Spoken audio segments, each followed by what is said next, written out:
Hello, everyone. So, yesterday we talked all about how America was going to become an empire of its own, talking about new markets and protectorates and Japan and Hawaii and Spanish American War and all of these kinds of things. So, just in brief, anyway, with that last one. But today we're going to kind of build upon some of these things quite specifically.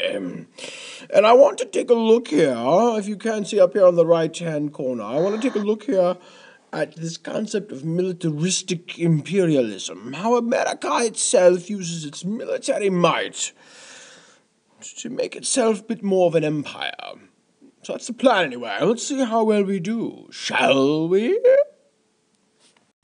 To help us out with that, we're going to remember that yesterday's lesson was all about the time period that you see here moving around the screen just beneath my big old fat chin, which is 1857, give or take, to 1898. And that's the time where we began to open up Japan. It's where we conquered Hawaii. It's where we gained influence tried to gain influence in Latin America by establishing protectorates there. And we're going to pick up here with this year 1898 because it's actually very important when it comes to America building its own empire. Remember that we're looking at Manifest Destiny here. We're looking at building new markets and protectorates to protect them. So I want to take a look by focusing on the other major empire that was in our half of the world that we were contending with, and that's the Spanish Empire. And they had a few colonies around the world, but the colonies they had, we had direct interest in because they're near us. Examples include Puerto Rico, they include Guam, an island in the Pacific that would be good for refueling. It includes the Philippines, and it includes Cuba. So what we want to take a look here at the beginning of this is our relationship with Cuba, and you can see on this slide right here that I've moved to the center that Cuba is a colony of Spain. This relationship we have with Cuba is really very important because we have a ton of money invested in Cuba. We have American businesses there. We have sugar farmers that are there. We know how that worked out for Hawaii based on yesterday's video.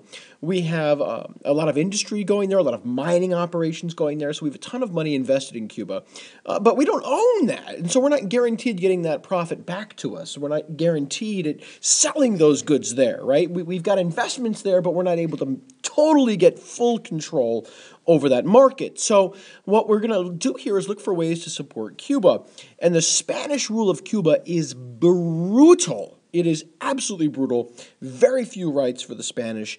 Poor treatment. Bordering on slavery is what we're talking about here. The kind of treatment that Cubans are seeing at the hands of the Spanish. And this is a very important thing for us because it means that Cuba itself is ripe for rebellion.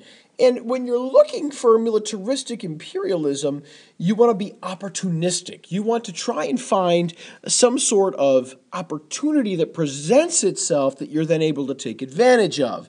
So here's going to be the opportunity when Cuba rebels in the late 1800s, in the 1890s. And we're going to use something here called yellow journalism, and you can see it up here in the upper right-hand corner. I've got my lightsaber on it. What yellow journalism is about is saying, look, here's this happening in a place that we're interested in, Cuba, where we have a lot of investment. Here's an opportunity for us to use Manifest Destiny and build our empire. And you're going to see the Cubans fight back against Spain, and yellow journalism, this kind of sensationalized reporting that exaggerates what's going on, is going to begin. And people are going to begin to push for American involvement in this war between Cuban rebels and the Spanish Empire. And they want to push for involvement, not just because we have economic interest there, but also because there's it's really actually pretty horrible because there's real terror to the way that the Spanish are treating its Cuban colonialists. This guy, General Valeriano Weyler, gets sent to Cuba, and Weyler becomes known as Weyler the Butcher because he takes those Cubans and throws them over the flames. He cooks them up something fierce. And he begins to take anyone that might be someone who is a rebel, someone who might have ties to the rebels, someone who maybe has a family member that fights for the rebels.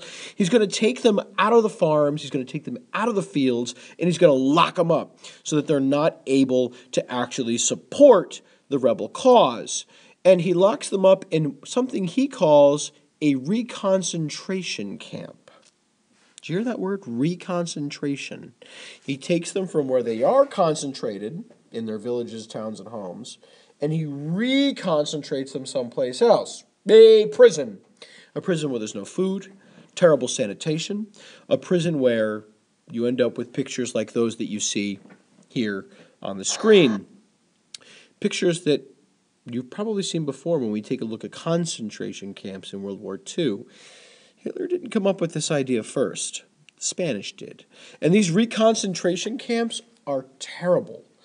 They lead to mass deaths. In fact, when American politicians go over to these reconcentration camps, they stumble upon grave sites that look like this. Tens of thousands of Cubans are killed, perhaps more. The numbers, it's very foggy. What is important is that this is an atrocity. There's no arguing about it any way at all. Something terrible is going on in Cuba, and it becomes something perfect for yellow journalists to take advantage of. Yellow journalists who want to encourage American involvement in this war between rebels and Cuba. That's going to happen. How it happens is something different, though. Now, you know from the slide before that we have interests there, economic interests, right? We have interests in the mines, interests in the sugar farms, and we see Cubans rebelling, and we have a kind of a cultural interest where we see this kind of terrible atrocities being committed. So you have America embracing yellow journalism, and this yellow journalism that pushes us towards more militaristic imperialism, as you can see in the upper right here. In particular, this militaristic imperialism is going to erupt in something that we call the Spanish-American War. It only lasts for 1 year. It's only going to last in 1898. It's a very, very quick war. But what it's going to do for us, what it's going to do is allow us to establish new protectorates. We're going to add to our empire. So you can see up here, you can see that we're going to add the Philippines, we're going to add Cuba, we're going to add Puerto Rico, all to our empire in one way, shape, or form. They're going to be a part of the American empire. And the way this begins is, as you see General Weyler kind of pushing these Cubans into reconcentration camps. Wait, hold on one second. Hold on.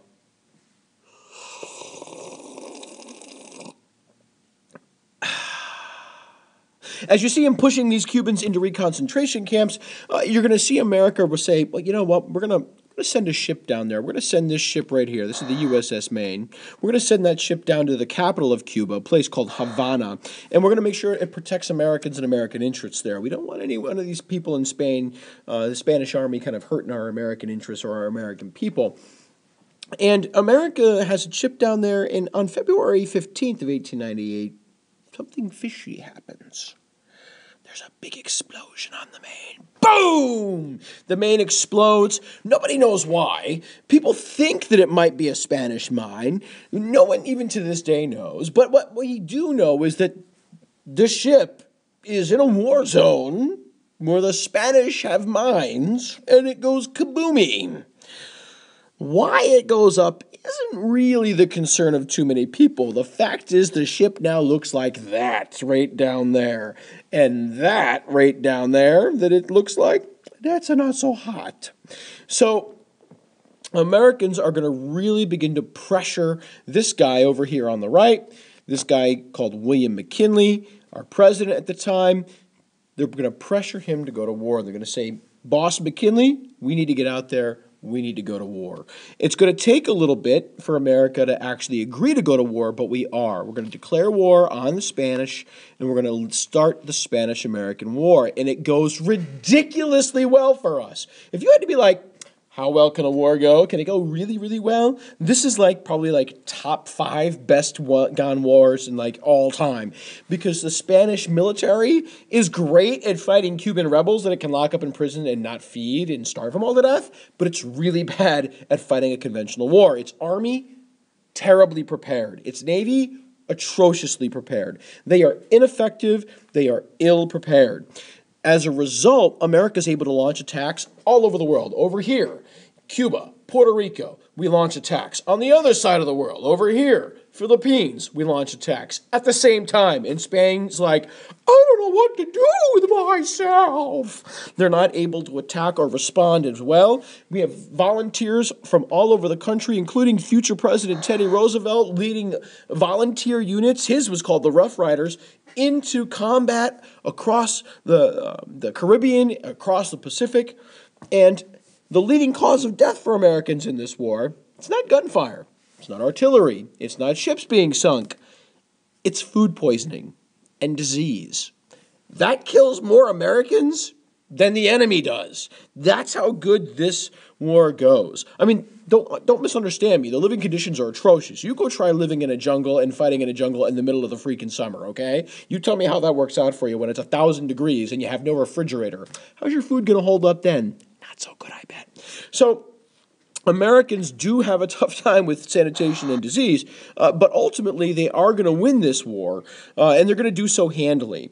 There's going to be a treaty signed, in Paris, that's going to mark the end of the war here, and it's going to make us a full-blown imperial power, not just with teeny tiny islands like Hawaii or a treaty with Japan. It's going to really give us colonial possessions that span the world. Remember that picture from a couple lessons ago where it said, from tip to tip, 10,000 miles? This is what we're talking about. From tip to tip, east to west, 10,000 miles. So you're going to see a couple of things happen here as this moves forward. You're going to see a couple of places. In this case, Puerto Rico, little area right down there. You're going to see Guam, the mighty nation of Guam, whoop, right there, boop. You're going to see those two become part of America's territories. They're going to become full-on American territories. You're going to see Cuba right here, supposed to get independence. Cuba's supposed to become its own free country. After all, let's not forget, that's why they rebelled to begin with, right? They wanted to be their own free country.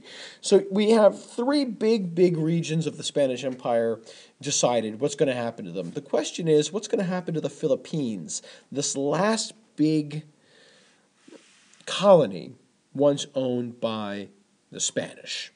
That's a question that's worth investigating a little bit more. It's worth investigating a little bit more because what you're looking at here is that if we take over the Philippines, we're going to do it so that it's a full-fledged colony of America. It's not going to be some place that we just have as a protectorate. It's not going to be a territory. It's going to be as a colony. We're going to own the land and its people. They will have no freedom whatsoever. They will not be even citizens of the United States. They're going to be people that live on land that we own. Colonists.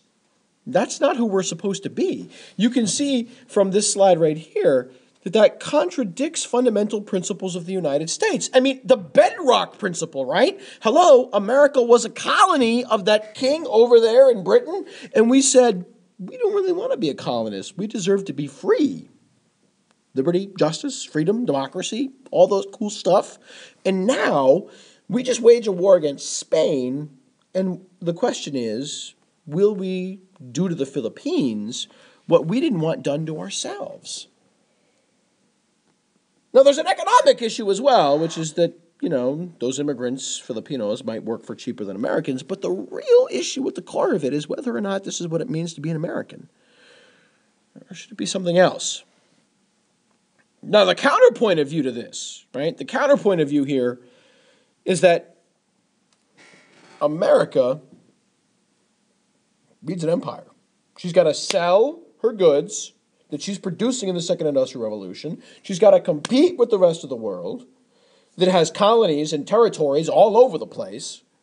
She's got to show that she's strong. And at its root is another competing idea, which says that we got manifest destiny, right? If you have manifest destiny, you're spreading your civilization around the world. What's so bad about that? Freedom, justice, and liberty for all. What if we teach all these people in the Philippines what it means to be an American?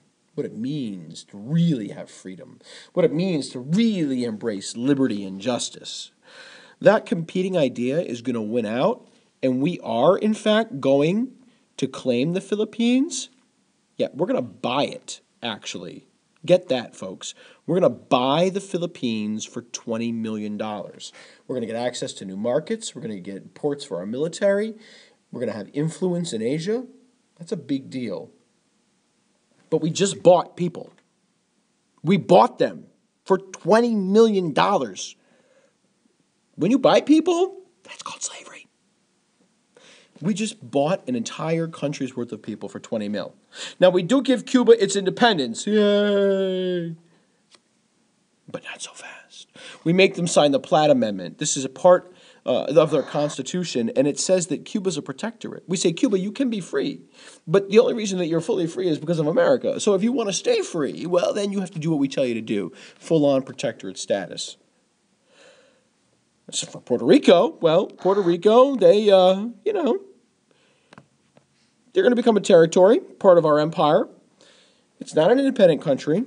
There's still a lot of debate about what that means for Puerto Rico in the future. Should it become the 51st state? Should it not become the 51st state? A lot of debate about that. But in the end, America has an empire that includes the Philippines, this country right here, which gives us access to China, Japan, the rest of the Pacific, right? It gives us access to Cuba over here, to Puerto Rico over here. That's Latin America where we wanted to go, but they kept us out the other day.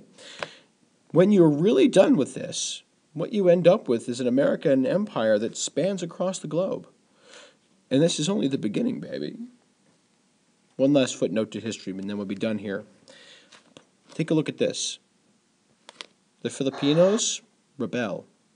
They fight a 40-year war against America. It's a war that you never read about in the history books. It's a war that's never mentioned on Veterans Day, and thousands of Americans die, and hundreds of thousands of Filipinos die, as we fight to keep them as a part of our empire. It's not until 1943 or 1946 that we give them full freedom, after World War II was over, after the Japanese had conquered that colony of ours. Doesn't strike you as too American, does it? We'll talk more about this tomorrow, as now that we have an American empire by the time 1898 is over, and we should be good to go.